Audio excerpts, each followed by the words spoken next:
Hello, Tashi Delek. Welcome back. So last week we discussed about how fortunate we are to obtain this human life, which is free from those 8 unfavorable conditions and also endowed with the 10 qualities, and thereby making it very conducive to Dharma practice. So today we are going to discuss that this human rebirth is not only free from all these obstacles and is endowed with all those facilities, all those uh, endowments, but it can also achieve so much. The value is like unimaginable. So let me give you an example. Let's say if we have an asset like a huge building. Of course, having a building is good because you can at least have a shelter. But if that asset is kind of in a legal situation whereby you are not allowed, you cannot dispose, even if you can dispose, if the value is not so much, then it's not really great to have such an asset because it only provides you shelter. But if you want to do more than that, you cannot do. Whereas if you have an asset which is very valuable and which you can dispose at any time, if you want to sell it, it can fetch so much price, and then you can sell it at any time. Then that is really worth having. That asset is worth having.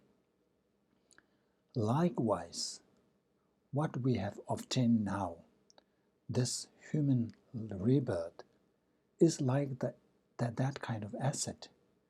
Not only it provides us, not only it is free from all those conditions, not only it is conducive to Dharma practice, but it can accomplish so much. There is so much importance it can achieve. So, it is normally said that this this human life is far better than a wish-fulfilling jewel. So I think wish-fulfilling jewel, maybe it's kind of a myth. But we can relate to what you see in the image here. This is the Aladdin and his magic lamp. We all are familiar with this story. When we were young, we read these stories where this Aladdin finds this magic lamp, whereby when he rubs the magic lamp, a genie appears, and then you can ask for anything. If you ask him to produce $5 million, instantly Jenny will provide that. And if you want the latest BMW car, voila, the genie will produce that. So it is so wonderful to really to have that kind of magic lamp. But no matter how great that is, it can only fulfill the wishes of this life's purposes. You can ask for material things. You can ask to do things that are concerned in this life, on the simple thing, if you ask the genie to ensure that you achieve or you obtain a good rebirth, genie cannot do. If you ask genie to please give me nirvana, genie cannot do that, let alone providing enlightenment or Buddhahood. So no matter how great genie can perform, but there is a limit. It can only do or fulfill this life's purposes, this life's goals. Whereas when it comes to this precious human life, it can achieve both temporary goals, both our temporary goals, as well as ultimate goals. For example, if we want to ensure a good rebirth, either amongst humans or devas, this life, the very life that we have, can ensure that. If we observe ethical discipline, or what is called moral conduct, if we really observe that, if we observe the ethical discipline of refraining from the 10 non-virtue, we can ensure. So this kind of living by moral discipline or moral conduct, we can do that through this very life, this very body. And not only it ensures a good rebirth, but if we want additional qualities when we are born as human body, such as having exceptional body, wealth, friends, and success, we can achieve that in this very life. Only thing is we need to put effort. We need to engage in practices such as moral ethics or moral conduct. We need to engage in the practice of generosity in order to ensure wealth in our future life. We need to practice patience or tolerance so that in our next life we can have good company, reliable company, trustworthy company.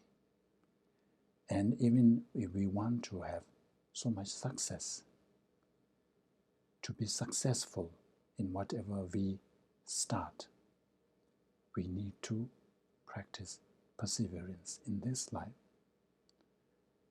So, with this very life, if we put effort, if we focus our attention on doing these, engaging in these causes, we can ensure a very good rebirth in the next life.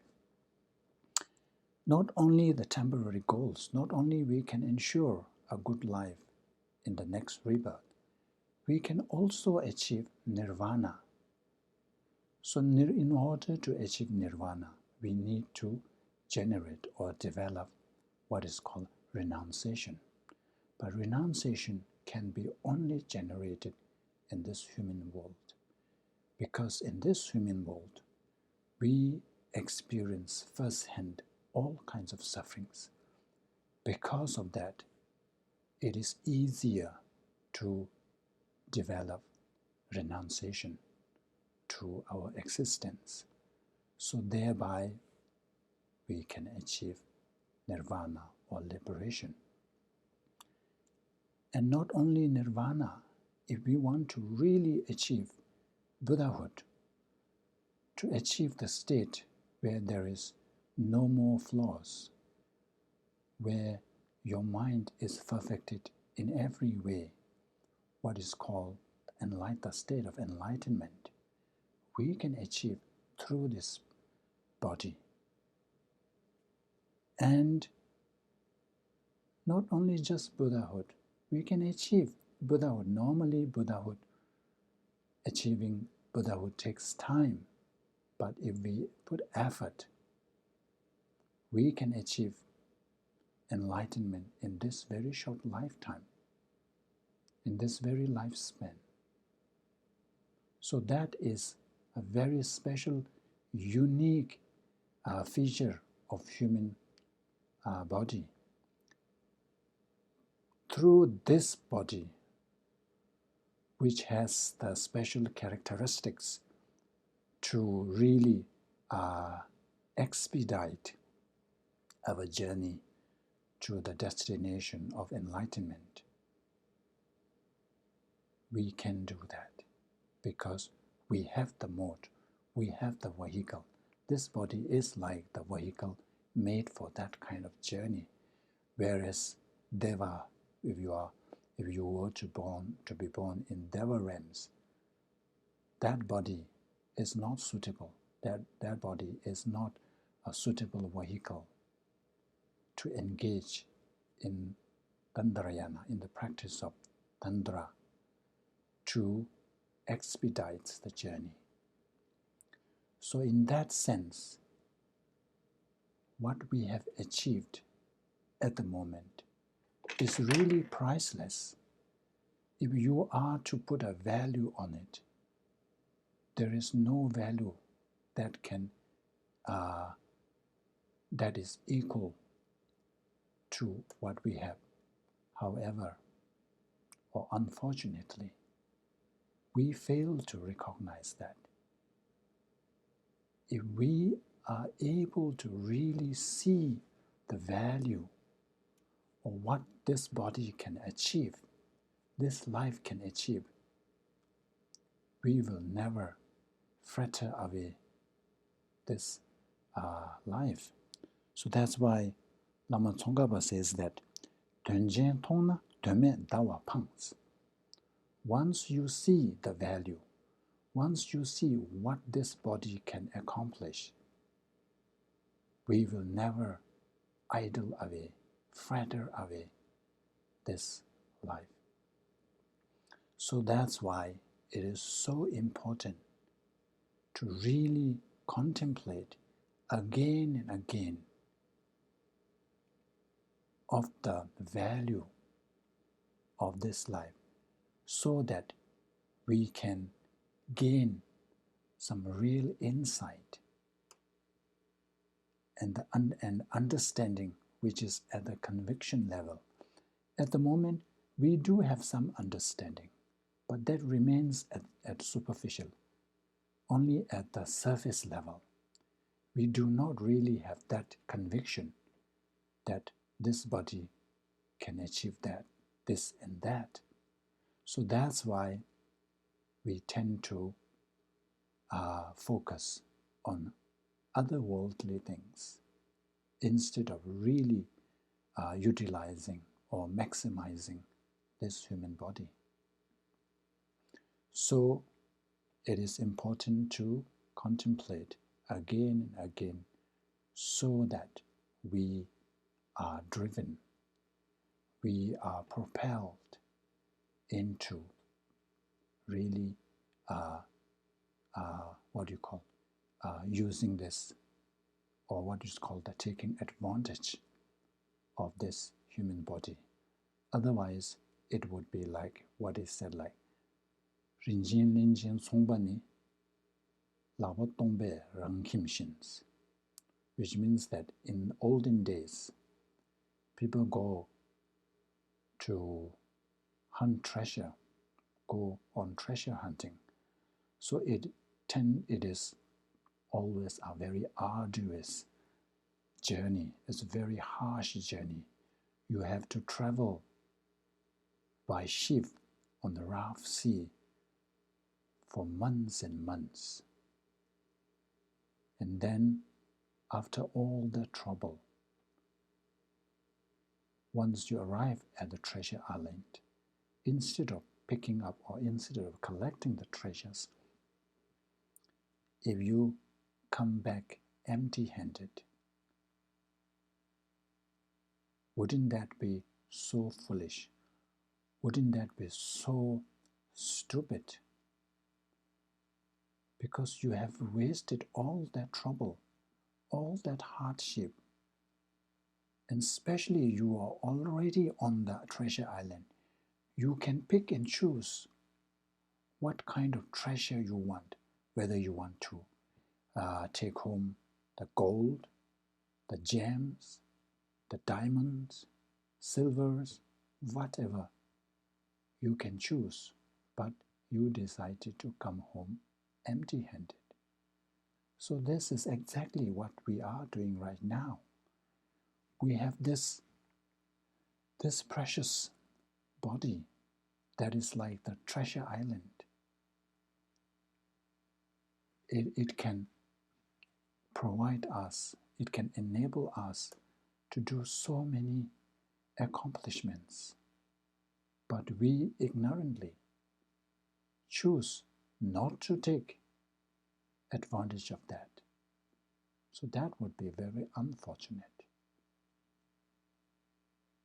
So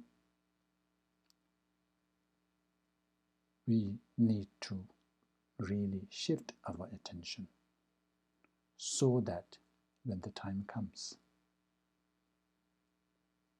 I mean when the time of death comes, at least we won't regret. At least we can tell ourselves that I have no regret.